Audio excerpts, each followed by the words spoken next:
প্রতিষ্ঠানের হিসাবগুলোর মধ্যে আছে প্রাপ্তি প্রদান হিসাব, তারপরে আছে আয় ব্যয় হিসাব, আর আমরা আর্থিক অবস্থার বিবরণী প্রস্তুত করার জন্য যেটা করব সেটার নাম হচ্ছে আর্থিক অবস্থার বিবরণী প্রস্তুত করার পূর্বে আমাদেরকে বের করতে হবে প্রারম্ভিক মূলধন তহবিল।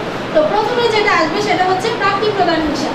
এখানে দেখো আমাদের দুটো সাইড থাকবে, একটা হচ্ছে ডেবিট সাইড আর একটা হচ্ছে ক্রেডিট সাইড। এখানে ডেবিট সাইডে থাকবে প্রাপ্তি সমূহ। প্রাপ্তি সমূহ হচ্ছে ওগুলা শুধু আমরা নগদে কি কি পাওয়া যাচ্ছে সেটা আমাদের মূলধন জাতীয় হতে পারে, মুনাফা জাতীয় হতে পারে, শুধু নগদ প্রাপ্তি সমূহ আমরা এখানে অন্তর্ভুক্ত করব। তো প্রাপ্তি প্রদান হিসাবটা অনেকটা নগদান বইয়ের মতো। এখানে প্রথমে দেওয়া থাকবে উদ্বৃত্ত। উদ্বৃত্ত সেটা আমাদের হাতে নগদ থাকতে পারে এবং ব্যাংক জমা থাকতে পারে।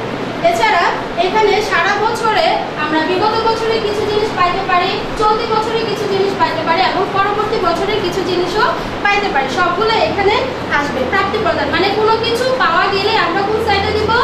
প্রাপ্তি সাইডে দিব, ঠিক আছে। আর প্রদান সাইডে হচ্ছে কোনো কিছু যদি আমরা প্রদান করি সেটা আমাদের এখানে প্রদান সাইডে আসবে। সেটা আসতে পারে আমাদের মূলধন জাতীয় এবং মুনাফা জাতীয়। এই প্রাপ্তি প্রদান হিসাব থেকে এবং আমাদের কি থাকবে অঙ্কের মধ্যে কিছু সমন্বয় দেওয়া থাকবে। এই সমন্বয় এবং প্রাপ্তি প্রদান হিসাব মিলিয়ে আমরা তৈরি করব কি হিসাব? আয় ব্যয় হিসাব। আয় ব্যয় হিসাব এবং আর্থিক অবস্থার বিবরণী প্রস্তুত করব। তাহলে এখানে দেখো আমরা প্রাপ্তি প্রদান হিসাবটা তো মোটামুটি বোঝা হয়ে গেল, তাই না? তো এখন আমরা দেখব আয় ব্যয় হিসাবটা কিভাবে করতে হয়। আয় ব্যয় হিসাবের মধ্যে প্রথমে থাকবে আমাদের কি? প্রথমে কি থাকবে বলো?